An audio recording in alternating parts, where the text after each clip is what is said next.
When I was transferred to manage a struggling branch office, I immediately faced a cold, hostile workplace culture. The employees intentionally isolated me, rejecting my leadership from day one.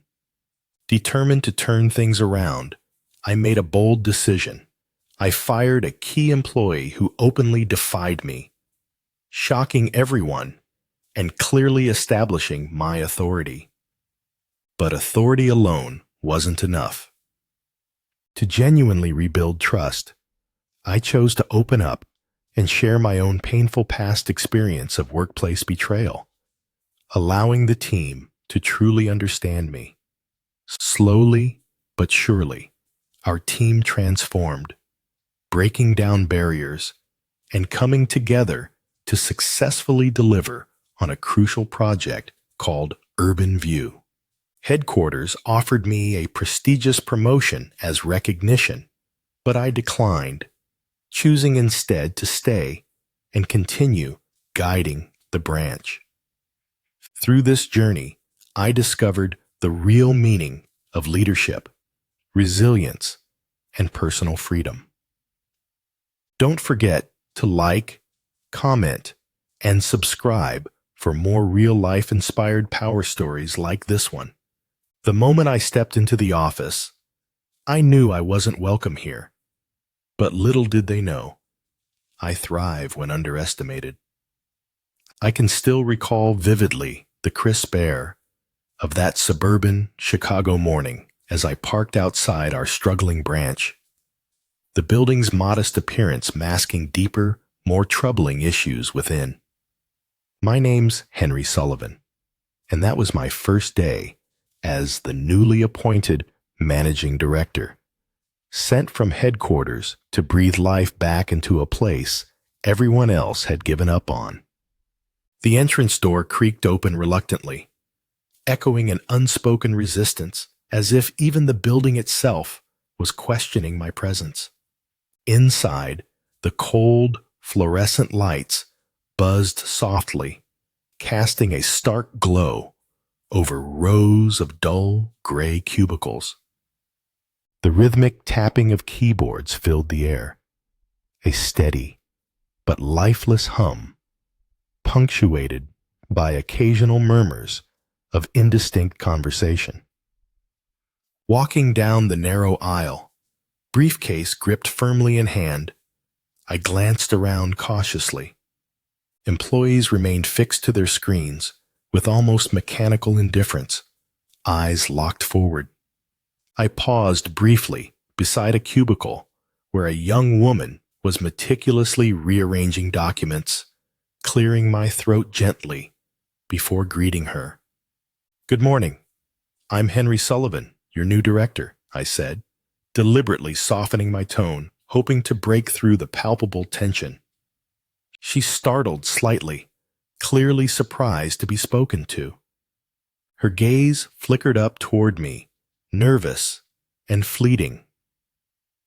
"Oh, good morning," she murmured hastily, barely audible, quickly burying herself back into her paperwork, as though eager to erase my presence from her mind.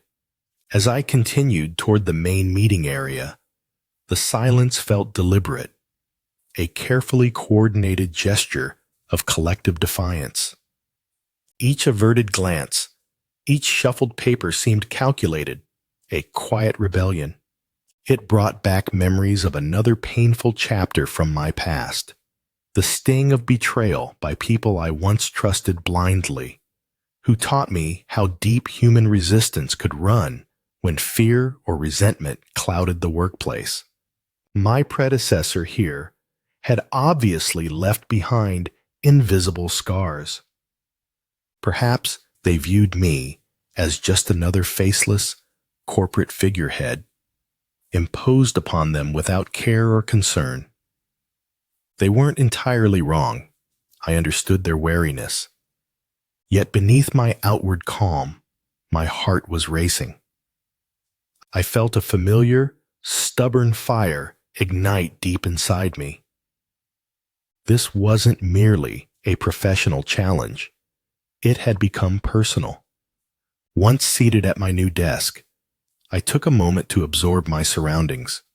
Stacks of neglected reports, unopened letters from headquarters, and a dusty photograph forgotten by the previous occupant.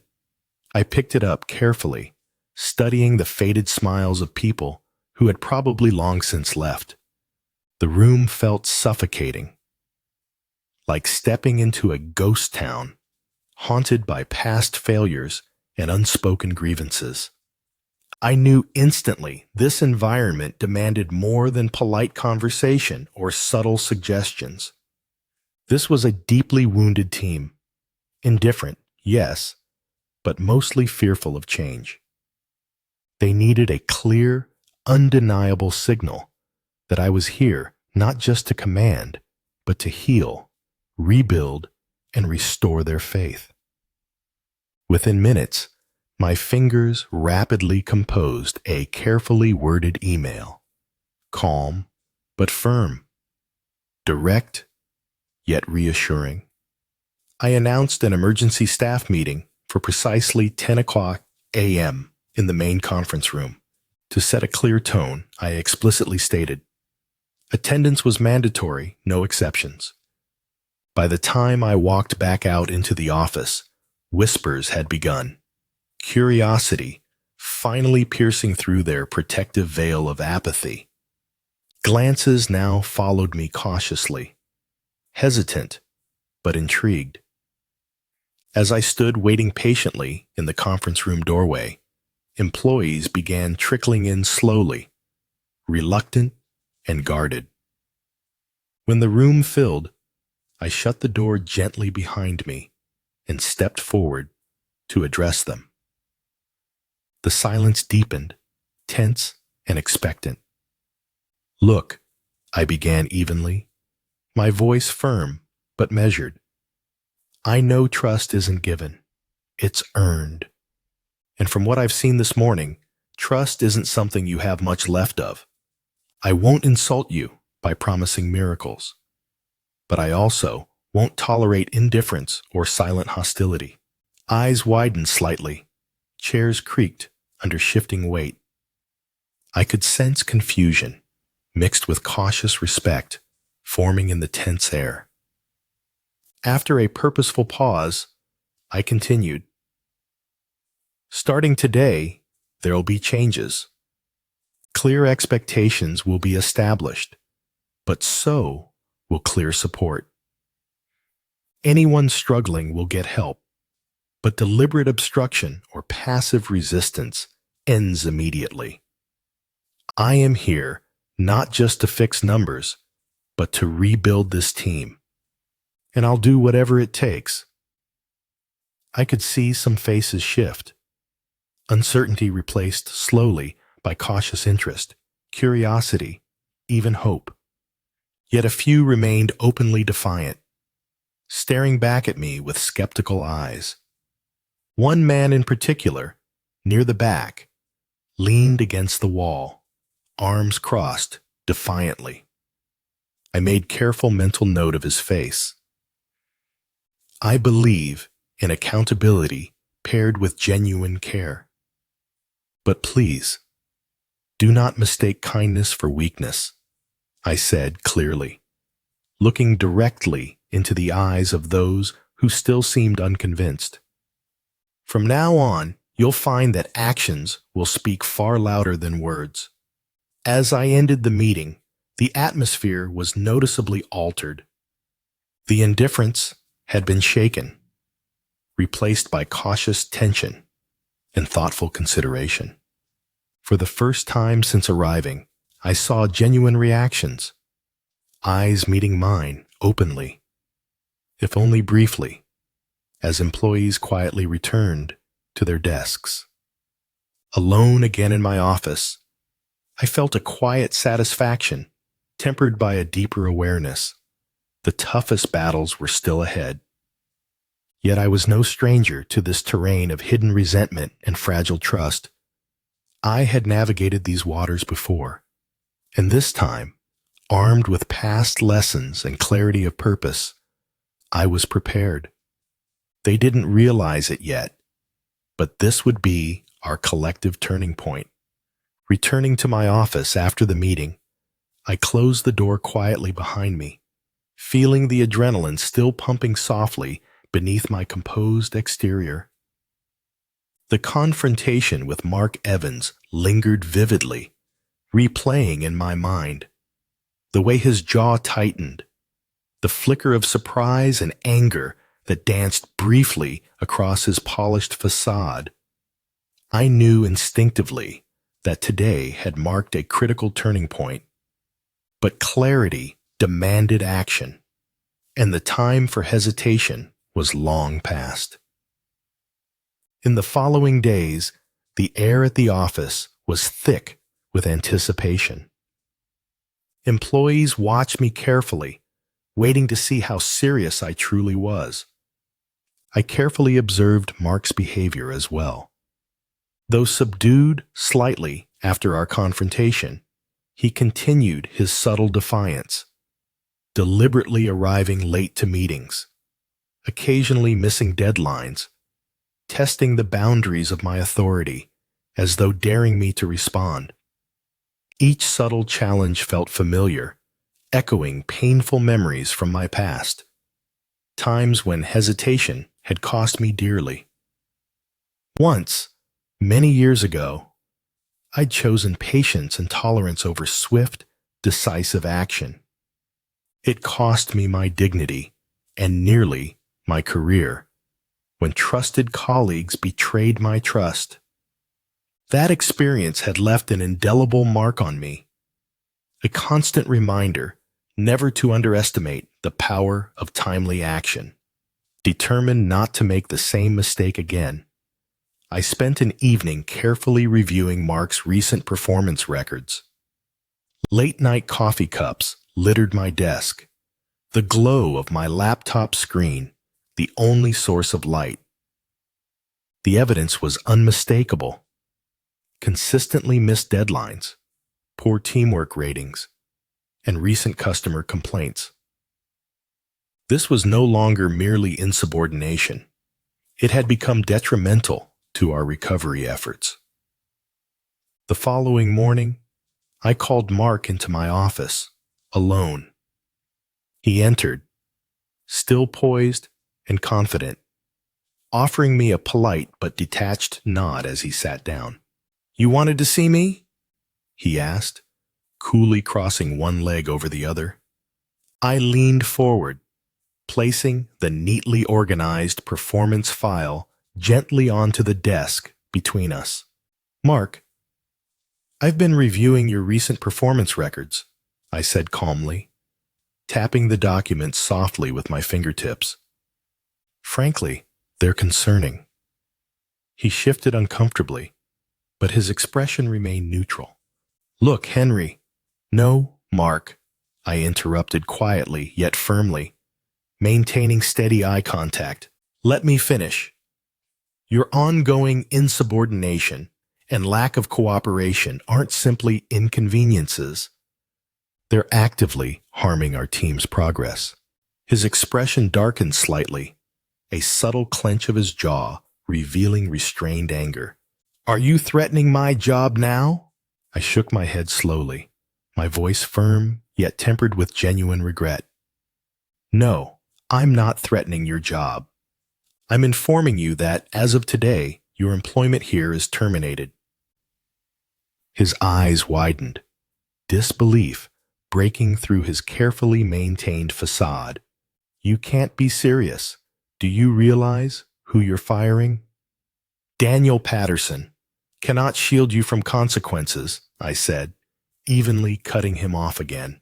"I've already spoken directly with headquarters, and Daniel himself agrees. Connections do not replace performance or integrity." Mark sat in stunned silence, momentarily speechless. I allowed the quiet tension to linger, not out of cruelty, but to emphasize the gravity of the situation. "You're making a mistake, Henry," he finally managed, voice tight with restrained anger. I offered him a calm, respectful look. "The only mistake here was yours. I genuinely wish you well, Mark, but my decision is final. HR is waiting for you now. He rose stiffly, visibly shaken, but struggling to preserve his dignity. Without another word, he left my office. Through the glass partition, I saw other employees cautiously watching Mark's exit, their faces reflecting shock, disbelief, and a newfound respect tinged with unease. The news spread rapidly through the office. By lunchtime, the hushed whispers turned into subdued conversations. As I walked slowly through the main floor, meeting eyes with those around me, I sensed a tangible shift. Fear was evident, yes, but so too was understanding. A clear boundary had finally been drawn. That afternoon, I called another brief meeting with the entire team. They entered quietly, glancing nervously at one another, clearly uncertain of what to expect next. Standing at the front of the conference room, I began speaking calmly, my voice softer, yet unmistakably firm. I want to address the decision made earlier regarding Mark Evans. Understand, it wasn't made lightly or impulsively. This was about preserving integrity, accountability, and respect, 3 principles upon which this company must stand. The room remained silent, eyes fixed upon me. I continued carefully. I'm aware this change might unsettle some of you, but let me reassure you. If you're committed to this team's future, you have nothing to fear. I will support you completely. However, deliberate sabotage or disrespect toward colleagues won't be tolerated, regardless of who your friends or connections might be. As I paused, a quiet murmur of acknowledgement rippled through the team. For the first time, I could see cautious agreement and genuine understanding reflected clearly on their faces. Let's take this as our opportunity to reset. Today marks a turning point, not just in authority, but in culture. Together, we will rebuild trust, respect, and genuine collaboration. The meeting concluded, and I lingered for a moment longer, watching quietly as employees dispersed back to their desks, exchanging subdued yet thoughtful conversations. The tense air now seemed tempered with cautious optimism, signaling an important shift had occurred. As I walked back into my office, I felt both the weight and relief of my decision. Terminating Mark had not been pleasant, yet necessary. A decision forged from lessons learned through painful experience. Though the office now faced uncertainty, I knew in my heart I'd made the right choice. Today, I'd proven decisively that I was prepared to make difficult decisions, even unpopular ones, if it meant safeguarding the team's integrity and future. Standing by the window once more, I looked out over the quiet parking lot, reflecting deeply. A significant barrier had just been removed. Now, at last, true growth could begin. After Mark's departure, I'd hoped the company would swiftly begin to heal. But the CFS was still cloaked in quiet tension. Whispers trailing behind me in hallways, silencing abruptly whenever I approached. Removing one obstacle had been necessary, but it was naive to think the invisible barriers would vanish overnight. I quickly learned the hardest battle wasn't with Mark. It was with the lingering shadows he'd left behind. His absence was palpable, a phantom still haunting team meetings, quiet breaks, and after-hours conversations. People exchanged quick, meaningful glances whenever I addressed them, a secretive language I was yet to decipher fully. One late afternoon, while returning from the printer, I caught fragments of conversation through a slightly open door of the small break room. You think he really talked to headquarters? Mark and Daniel go way back. I'm just saying, he could be bluffing. Maybe this is just a power play. I recognized their voices immediately. Laura from accounting and Jeremy from sales. My pulse quickened slightly, memories flashing vividly through my mind, taking me back to my previous position at headquarters years before. Back then, I'd overheard similar whispers, but ignored them out of misplaced trust. That blindness had cost me dearly. Friendships shattered. Professional reputation damaged. I had vowed never to repeat the same mistake. Taking a deep breath, I gently knocked on the open door, stepping inside calmly. Laura immediately flushed red, her eyes dropping in embarrassment. Jeremy shifted nervously, quickly burying his gaze into his coffee mug. Sorry, Henry. We were just... Jeremy stammered, voice strained with anxiety. It's okay. I reassured them softly, pulling out a chair to join them. If you have doubts or questions, please don't whisper them behind closed doors. Let's talk openly. Laura looked down at her hands, hesitating briefly before speaking. It's just, Mark had a lot of connections at corporate. Some people are afraid there will be consequences. For us, I mean. I nodded thoughtfully, allowing her words to settle. I understand that fear, I replied honestly. But let me clarify something very important. My decisions aren't about political connections or personal grudges. They're purely based on what's best for this company and for every individual who genuinely wants to make things better here. Jeremy sighed quietly, leaning forward. It's hard to trust again, Henry.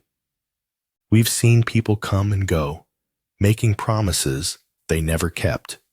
I know, I admitted quietly, voice heavy with sincerity. Believe me, I've been there too. Betrayal taught me painful but valuable lessons. It taught me trust must be earned, never assumed. I promise to do whatever it takes to earn your trust again. Laura glanced upward cautiously, searching my eyes for sincerity. Something softened in her expression.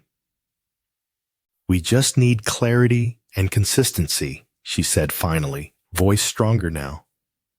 We've been stuck in limbo for so long. That's fair, I agreed earnestly. Starting now, let's rebuild together, with transparency, communication, and mutual respect. I won't lie. It won't be easy or quick, but it will happen. After our conversation ended, I walked slowly back toward my office, reflecting deeply. Their fears were genuine, rooted in years of neglect and instability. It reminded me of my own darkest days at headquarters, when close allies had undermined me subtly yet devastatingly, leaving deep scars.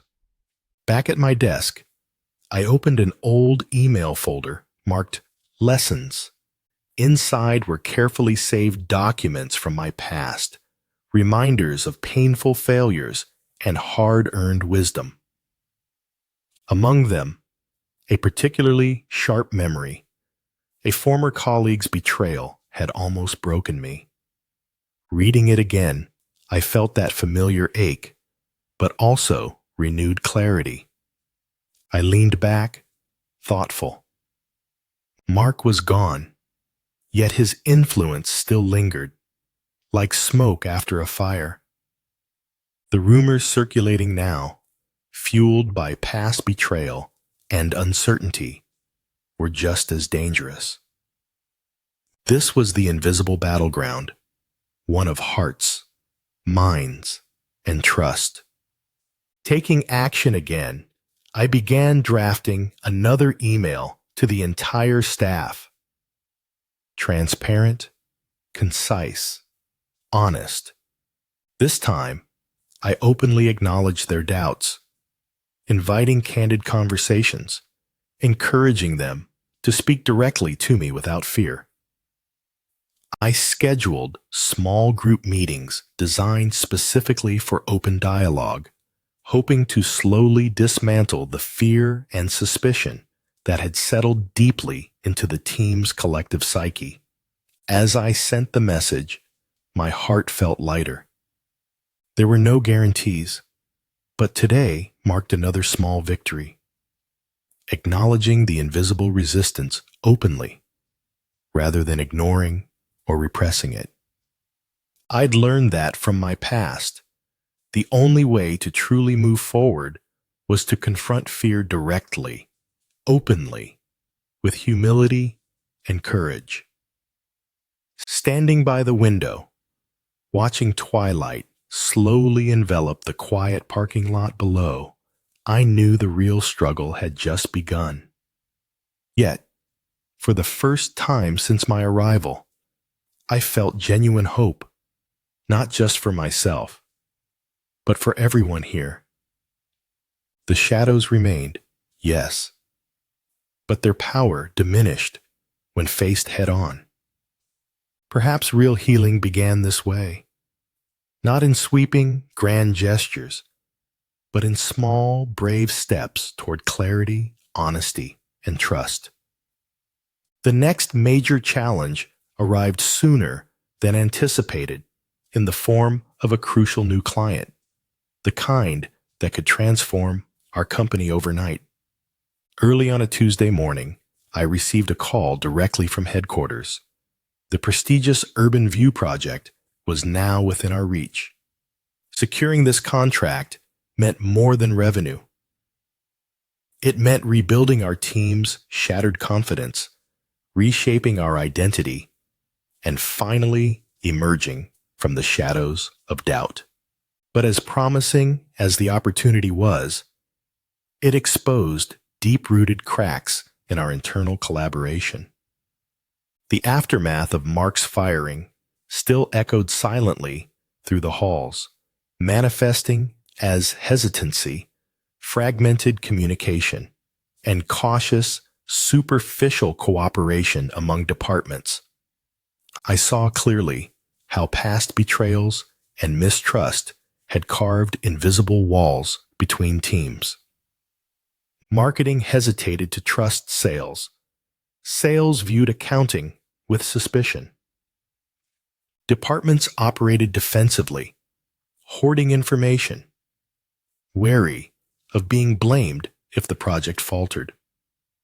It became painfully apparent in our first strategy meeting, where team leaders sat stiffly, avoiding direct eye contact, responding only when directly prompted.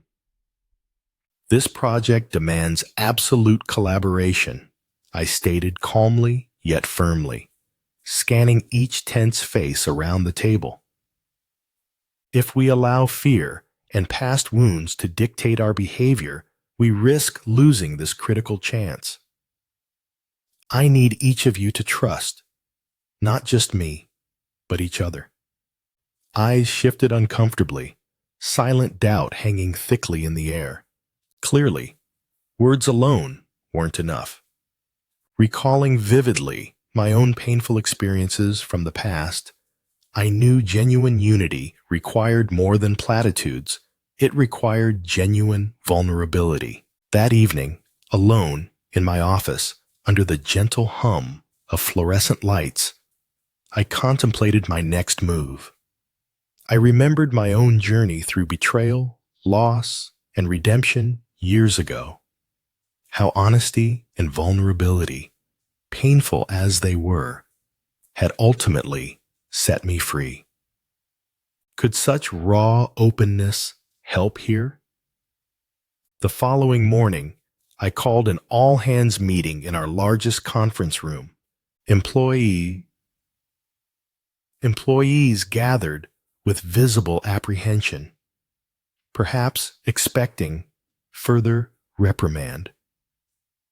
But instead of starting with a stern speech, I quietly pulled out a chair, sitting informally at their level.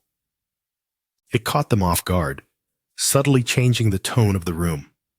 "I want to tell you something about myself," I began softly, breaking the cautious silence. "Years ago, I worked closely with someone I trusted implicitly, a close friend and partner at headquarters. We built strategies together, shared ideas openly. But when promotion opportunities arose, he undermined me behind my back, leveraging our friendship to blindside me completely." Surprised murmurs rippled through the crowd. I pressed on gently. It left scars. It shattered my ability to trust for a long time.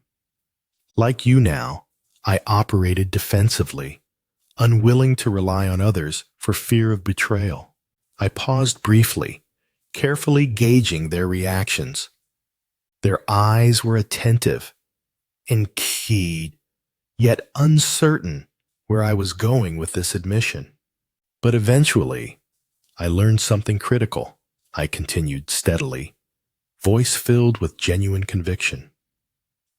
That real strength isn't in isolating ourselves to avoid pain. It's in being brave enough to rebuild trust, knowing the risk. It lies in openness, communication, and giving each other a chance to surprise us positively rather than assuming the worst. The silence that followed felt different, lighter, contemplative, charged with possibility rather than suspicion. One by one, cautiously at first, employees began speaking up, hesitantly sharing their own concerns, frustrations, and hopes. Julia from marketing confessed her fear that sales wasn't transparent enough. Adam from sales admitted feeling unfairly blamed whenever targets fell short. Accounting quietly shared how they felt undervalued, their contributions overlooked. Listening intently, I facilitated calmly, ensuring each person was heard without judgment. Gradually, defensive postures softened. Glances exchanged around the table shifted from cautious suspicion to tentative understanding. As the discussion closed, I stood again, addressing them firmly yet warmly. This honesty is our first step toward healing.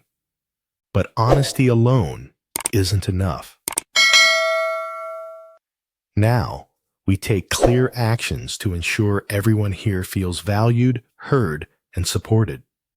Following that meeting, I swiftly implemented structured collaborative practices. Interdepartmental teams were formed, combining diverse skill sets, requiring open dialogue, transparency, and collective accountability. Regular feedback sessions became routine, fostering trust through direct communication. Slowly, visibly, the dynamics changed. Teams no longer operated as isolated entities, but began engaging genuinely, openly. Communication barriers gradually dissolved. Meetings became animated discussions rather than tense obligations. One afternoon, weeks into our preparation for the Urban View pitch, I stood quietly in the doorway of the main workspace, observing carefully. Julia and Adam, previously wary and distant, now sat side by side, animatedly comparing notes, laughing softly as they found common ground. Across the room, accounting team members actively brainstormed with marketing, openly exchanging ideas. A profound warmth spread through my chest, recognition that, despite lingering challenges, a deeper transformation had begun. The invisible walls of mistrust, built brick by brick from years of betrayal and fear, were slowly coming down. Returning to my desk later, I received an email update from headquarters.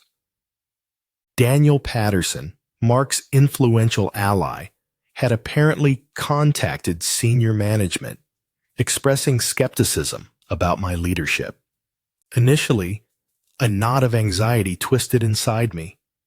But as I read further, corporate management reaffirmed their strong support, indicating clear trust in my approach, and acknowledging the positive changes already visible in employee morale and performance. I leaned back, breathing slowly, feeling genuine gratitude. Daniel's subtle attempt at undermining had failed, not by luck, but because I'd chosen openness and integrity over guarded silence. I had learned through past betrayal that true leadership required vulnerability, genuine humility, and transparent strength. Now, finally, that truth resonated powerfully. We were no longer isolated individuals, driven by fear or resentment. We had become something more, a unified team slowly rebuilding from our wounds, finally embracing the opportunity before us. Sitting thoughtfully in my office, the late afternoon sunlight warming the room, I felt confident and clear-headed, prepared to lead this transformed team into the critical days ahead. The upcoming presentation for the Urban View project wouldn't simply be our moment to shine. It would be our shared moment of redemption, proof to ourselves and the corporate office that we could rise from the ashes of mistrust stronger than ever. In the weeks following our honest conversation, something remarkable began to emerge within the company. Initially subtle, then increasingly visible, a genuine transformation took root, one built upon newfound openness, mutual trust, and collective purpose.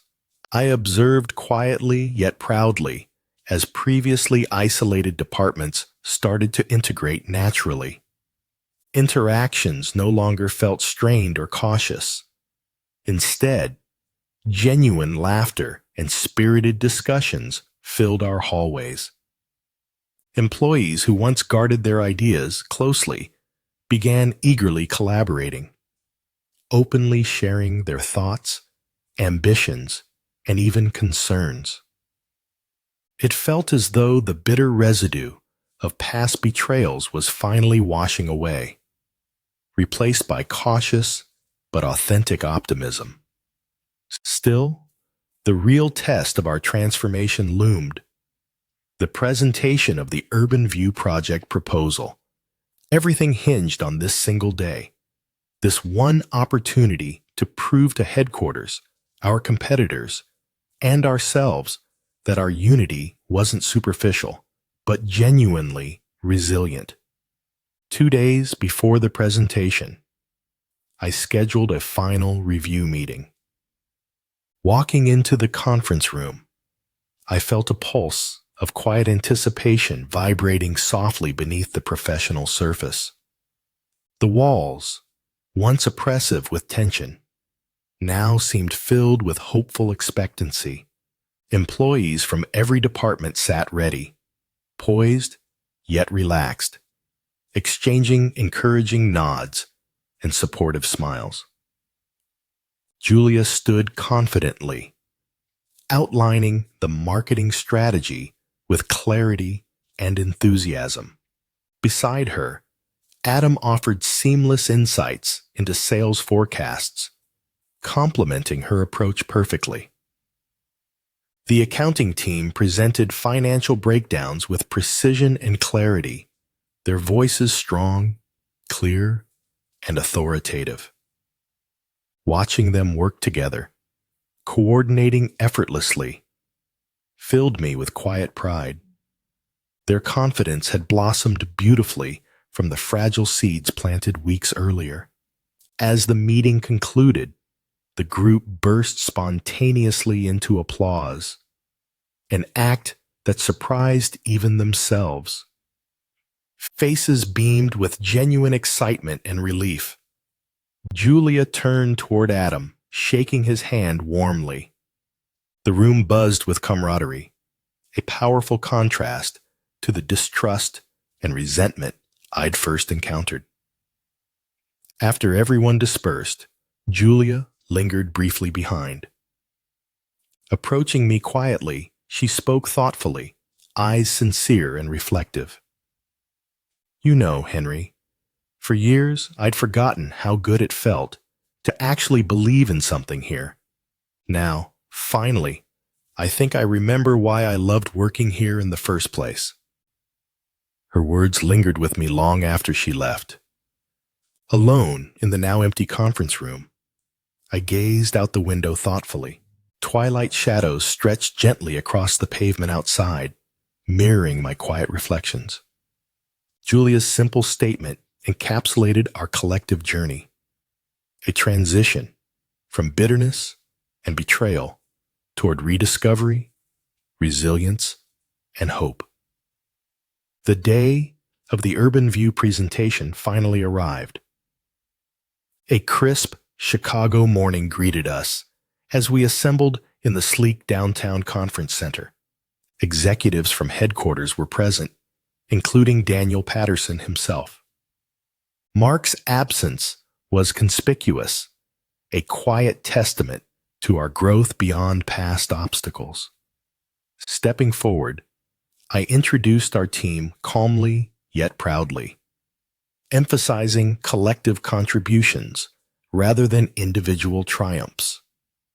The employees spoke brilliantly, confidently answering challenging questions, clearly unified and supportive of one another. It was more than a professional presentation. It was a testament to our team's remarkable renewal. Afterward, corporate executives approached warmly, openly congratulating the team. Daniel Patterson, initially aloof, finally shook my hand firmly, admitting, albeit reluctantly, that my approach had indeed proven effective. You took quite a risk, he admitted quietly, but I see now it paid off. And returning to the office that afternoon, news quickly spread. We'd secured the Urban View project. Cheers erupted spontaneously, unrestrained joy replacing years of quiet resignation. Employees hugged, high-fived, and celebrated openly, their collective happiness radiating throughout the building. I stood quietly in the doorway, absorbing the scene with a deep sense of fulfillment and gratitude. Here was our moment of genuine awakening. Proof that even the deepest wounds, those inflicted by betrayal, mistrust, and fear, could be healed through openness, courage, and integrity. Later that evening, as the building emptied and calm returned, I remained quietly reflective in my office. The stillness allowed me to revisit my personal journey, vividly recalling how long ago betrayal nearly ended my career. I remembered clearly the emptiness, the bitterness, and how close I'd come to losing faith entirely. But now I realized those scars had purpose. They taught me humility, courage, and the value of authenticity. My eyes drifted toward the hallway, now empty, faint echoes of earlier laughter still lingering in memory. I knew now I hadn't merely rebuilt a company. I'd helped rebuild its very heart.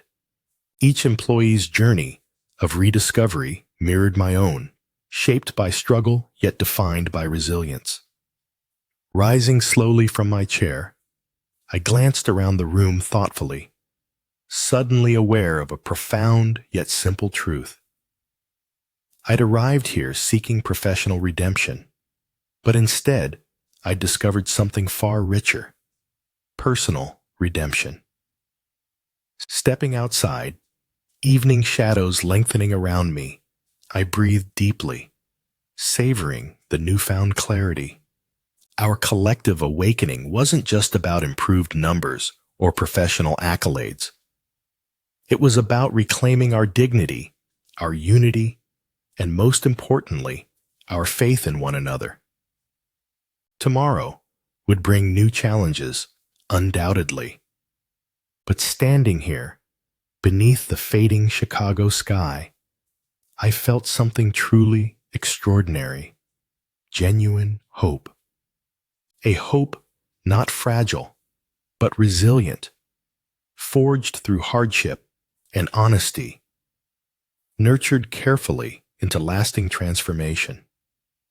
We had indeed awakened, together. As the euphoria from winning the Urban View project gradually settled, reality returned, reminding us of the significant work ahead. Securing the contract had been an essential first step, but delivering successfully was now critical, not only to fulfill promises made, but also to solidify our newfound sense of unity and self-belief. We stood on the threshold of genuine rebirth, and the journey toward real transformation was only beginning. Over the following weeks, the atmosphere in the office was noticeably vibrant.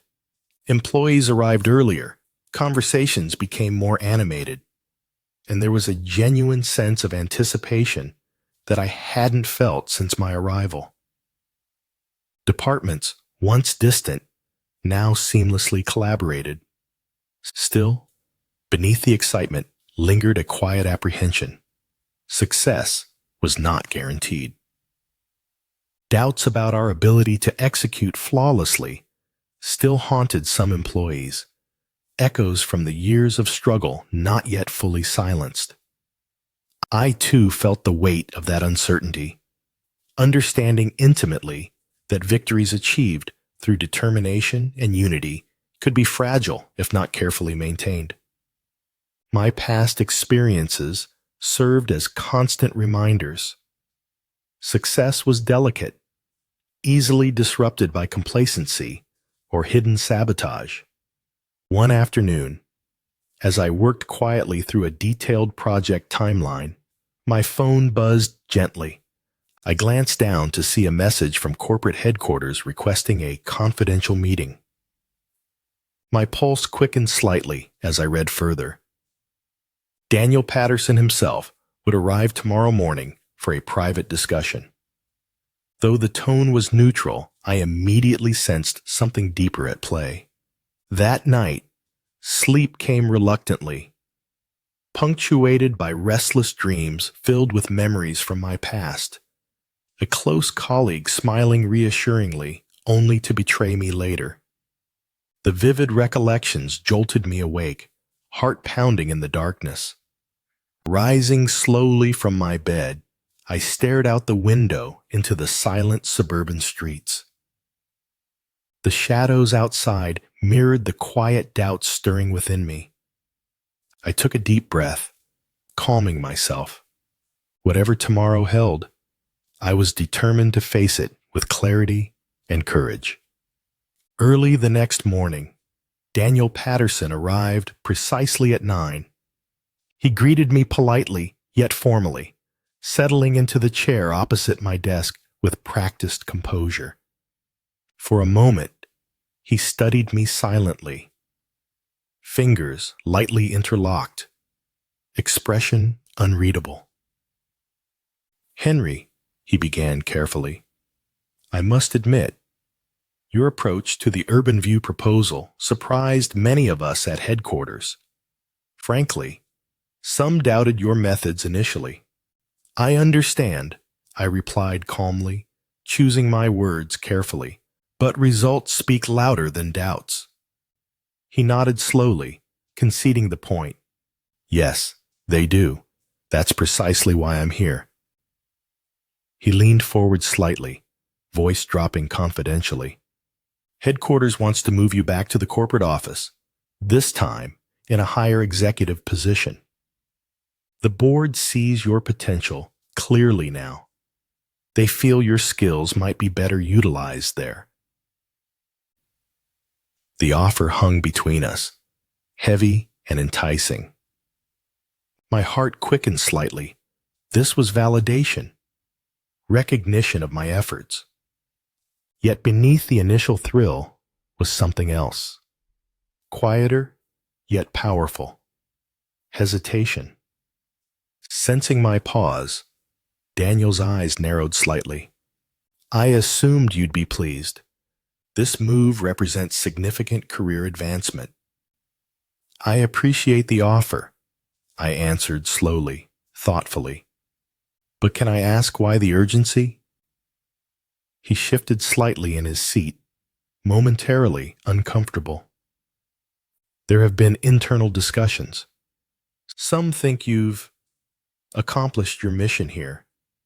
It may be time to let someone else manage the day-to-day details of the project.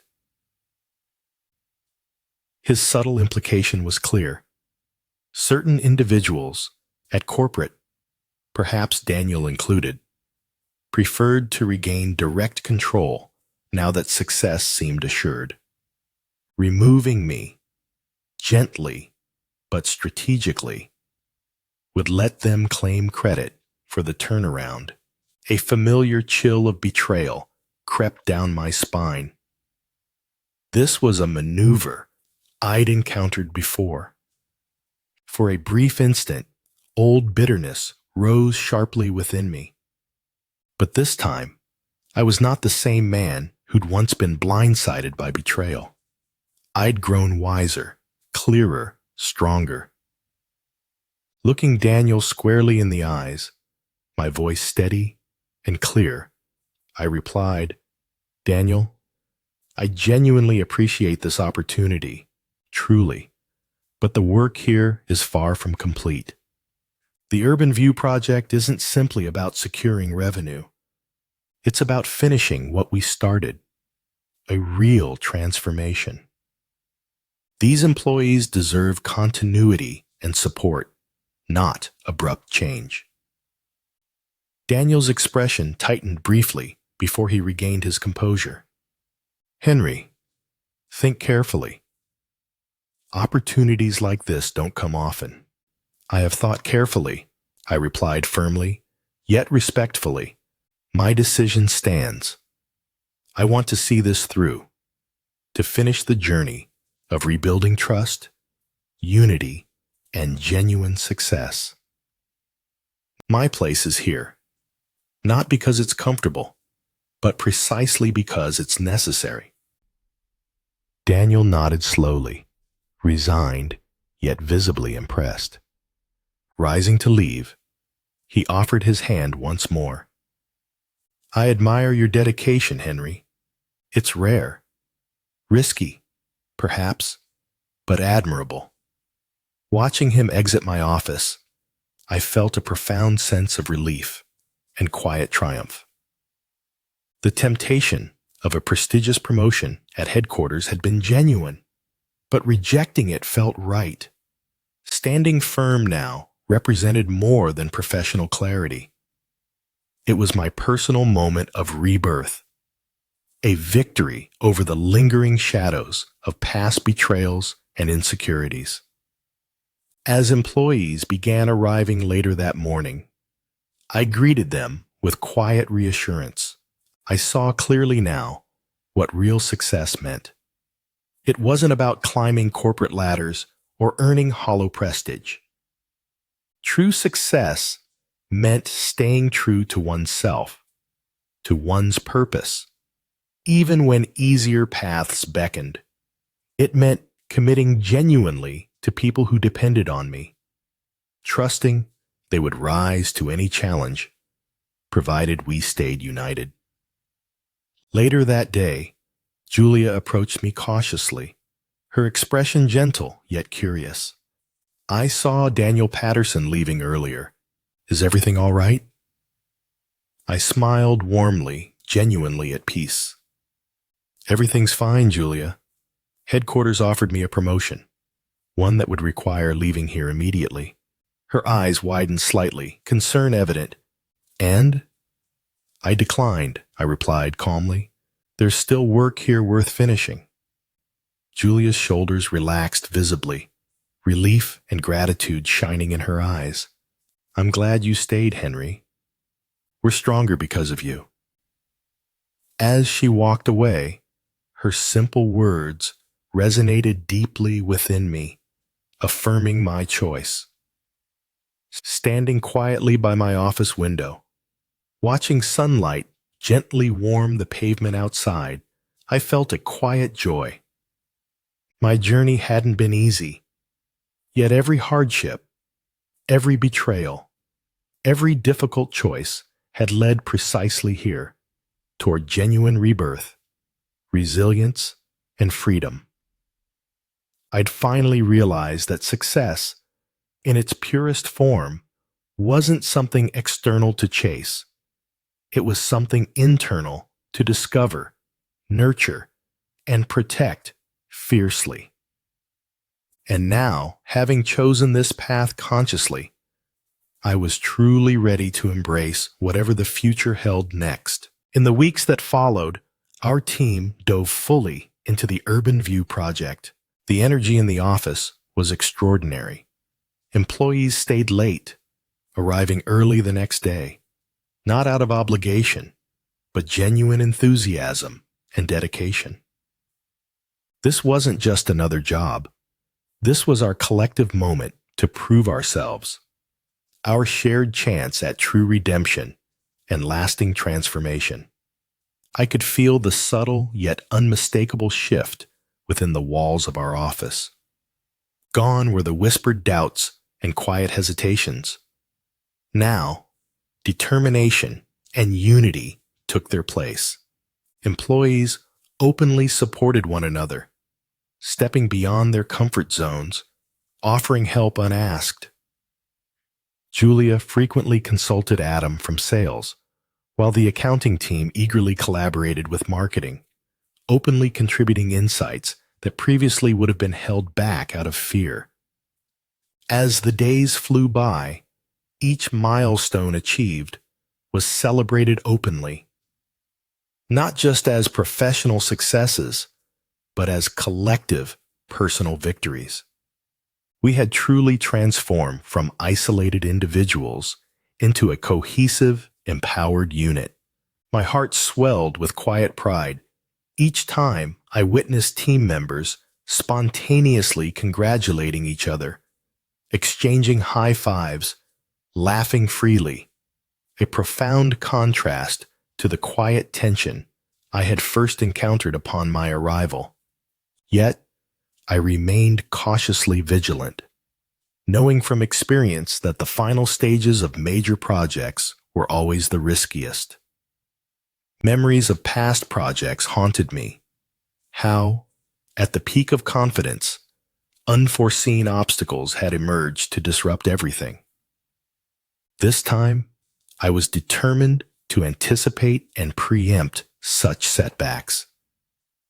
One evening, as I reviewed the final project presentation late into the night, I noticed a subtle but critical oversight in our financial projections.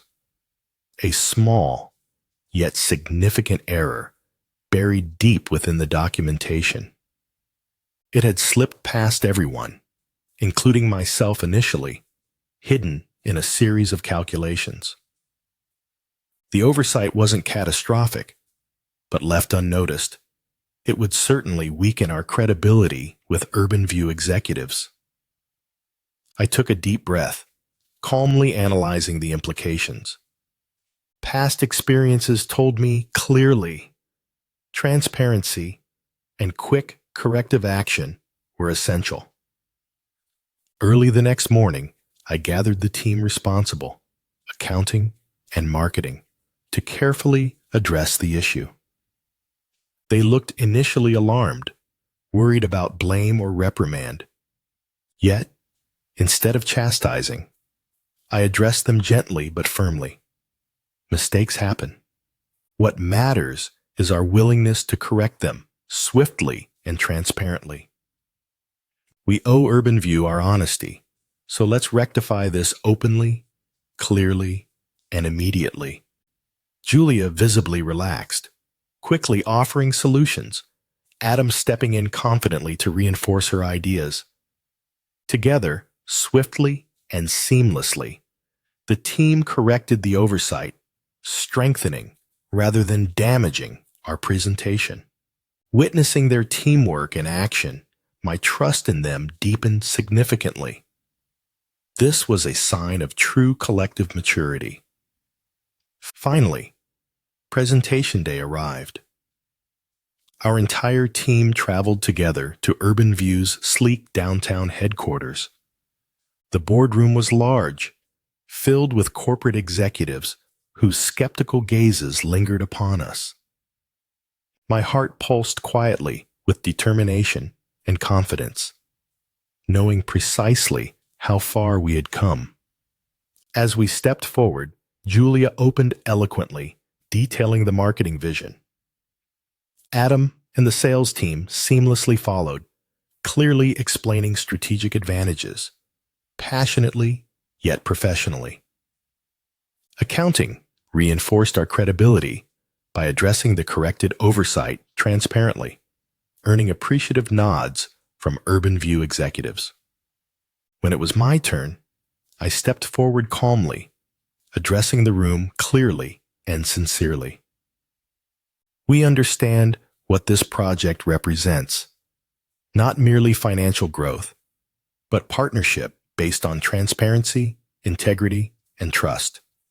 We're committed, not only as professionals, but as a genuinely united team. As we concluded, the room fell briefly silent, then erupted into genuine applause. Unexpected, heartening, powerful. Urban View's CEO himself stood, clearly impressed, and walked directly toward me, extending his hand warmly. "Outstanding," he said simply, eyes genuine and appreciative. "Your team's honesty and unity today deeply impressed us. Congratulations." Outside the conference room, our team erupted into spontaneous cheers. Hugging, laughing, celebrating openly, they looked at me not simply as their boss, but genuinely as their partner, someone they trusted deeply. Returning to our office later that evening, celebrations continued spontaneously. Employees lingered, sharing stories, recalling humorous moments from our recent struggles. Standing quietly apart, I watched them fondly, deeply moved. These moments represented more than professional success. They symbolized our true rebirth, proof of our transformation from wounded isolation to powerful unity. Eventually, Julia approached quietly, smiling warmly. "We couldn't have done this without you, Henry," she said sincerely. "Thank you for believing in us." I shook my head gently, voice genuine and soft. "No, Julia. It was all of you. I simply reminded you of the potential already there." As she returned to join the celebration, her words resonated deeply. Quietly walking to my office, I paused briefly, gazing through the window into the gentle Chicago twilight. My reflection stared back, calm, clear, and genuinely fulfilled. For the first time in many years, I felt truly liberated, free from lingering shadows of past betrayals, healed by honesty, courage, and mutual trust. This victory wasn't about corporate recognition or professional accolades. It was about human triumph, about discovering strength in vulnerability, unity in trust, and power in genuine partnership. Sitting at my desk, quietly absorbing the sounds of celebration outside my door, I realized something deeply profound. We hadn't just successfully completed a project, we'd accomplished something far greater. Together, through courage and authenticity, we'd rewritten our collective story. This was our true victory, our moment of rebirth, unity, and undeniable success. With the Urban View project completed successfully and genuine camaraderie restored, the days following felt both triumphant and peaceful. Yet, beyond professional accomplishment, something deeper resonated within our team and within myself. This wasn't merely about winning a contract. It was a profound victory of trust, authenticity, and collective resilience. Headquarters acknowledged our success enthusiastically, showering praise upon the team. Daniel Patterson himself had sent a formal message congratulating our branch on its remarkable turnaround. I accepted their praise graciously, yet felt strangely detached from their approval. Recognition from corporate was no longer my primary measure of success. Rather, it was the warmth, genuine smiles, and renewed confidence radiating from my team that truly mattered. One afternoon, as the office bustled with lively conversations and easy laughter, I found myself quietly packing up files, clearing old notes and documents that now belonged firmly in the past. In one folder, I stumbled across notes I'd scribbled during my earliest days here, observations of tensions, fears, and mistrust. Reading them now felt like revisiting a different lifetime, one shadowed by uncertainty and isolation. It reminded me clearly of how far we had come and how much we'd grown together. Julia knocked softly at my open door, smiling warmly as she entered. She glanced curiously at my stack of old notes, then met my eyes. "Spring cleaning?" "Something like that," I replied, returning her smile. "Seems like the right moment to let go of the past." She nodded thoughtfully, stepping closer. "You know, Henry, I've worked here nearly a decade, through many ups and downs, but I've never felt the sense of belonging I feel now. Whatever you did here, it wasn't just about business. It was about people, about us." Her words stirred something deep within me, a quiet confirmation of what I'd long suspected.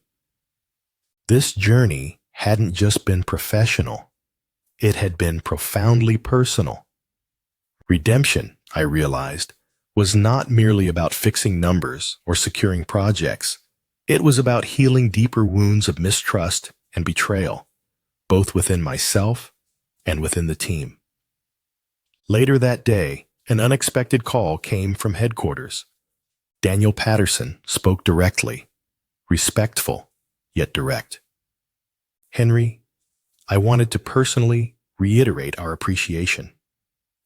Your leadership at the branch has exceeded everyone's expectations. The board has officially decided to grant you complete autonomy.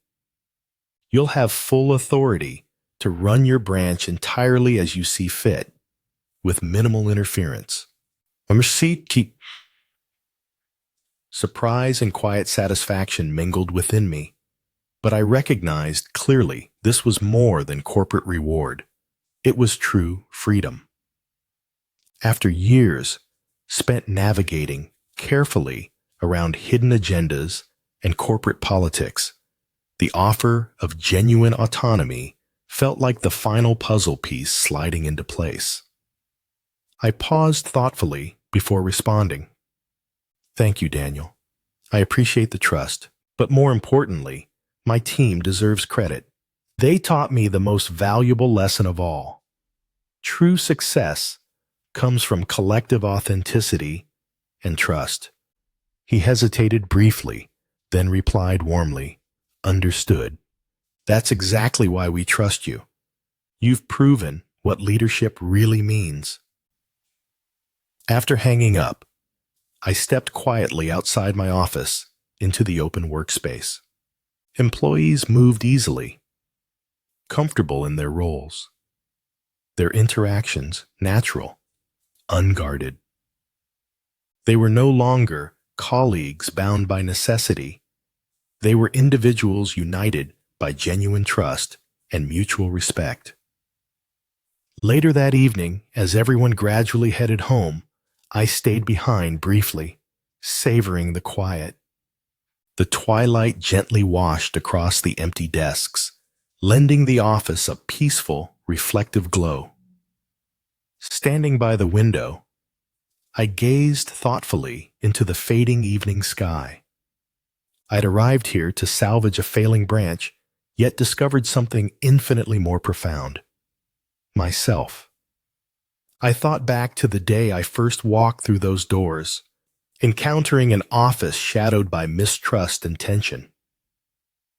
Those memories no longer haunted me.